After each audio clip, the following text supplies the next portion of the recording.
الحمدللہ مجلس علمیہ تلنگانہ اور آندھرا پردیش کا یہ اجتماع اجلاس عام صبح پر وقت شروع ہو کر مسلسل کامیابی کے ساتھ اپنے اختتام کی طرف رواں دواں ہے،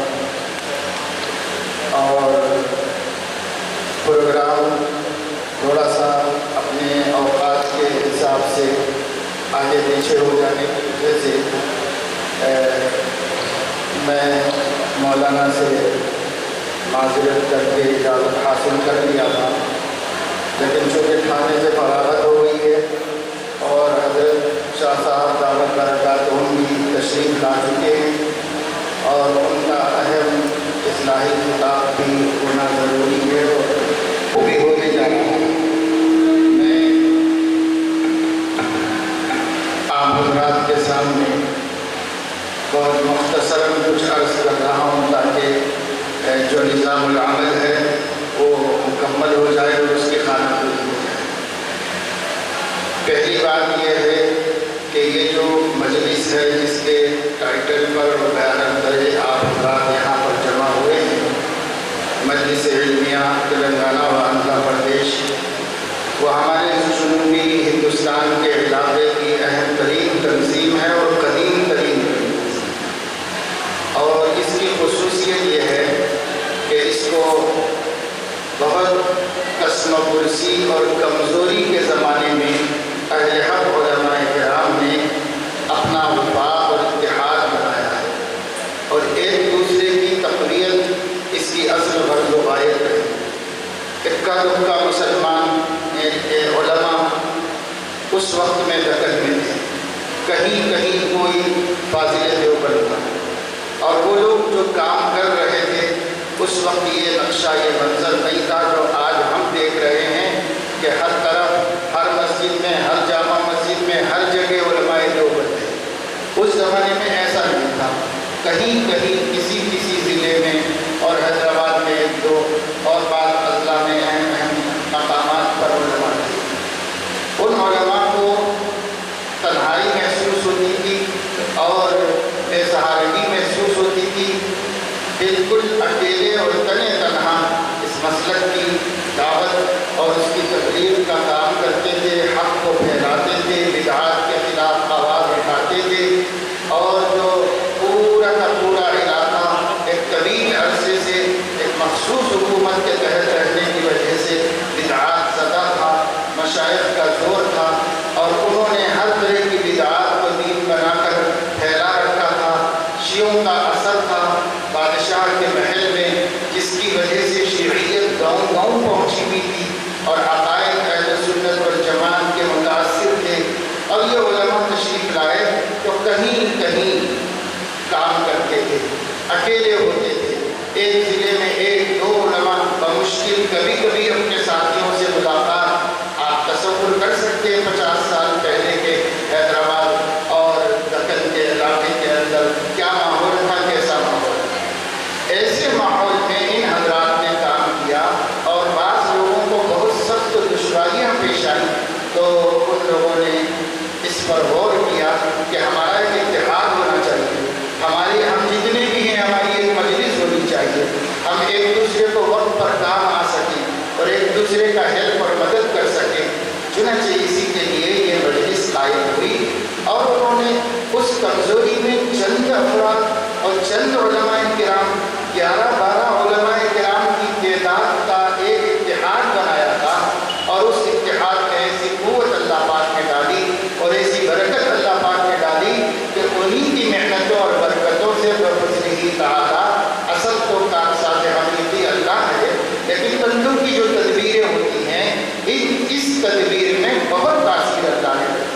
اور پھر اس جماعت نے پورے علاقے پہ اپنا اثر قائم کیا۔ پھر الحمدللہ ان علماء کرام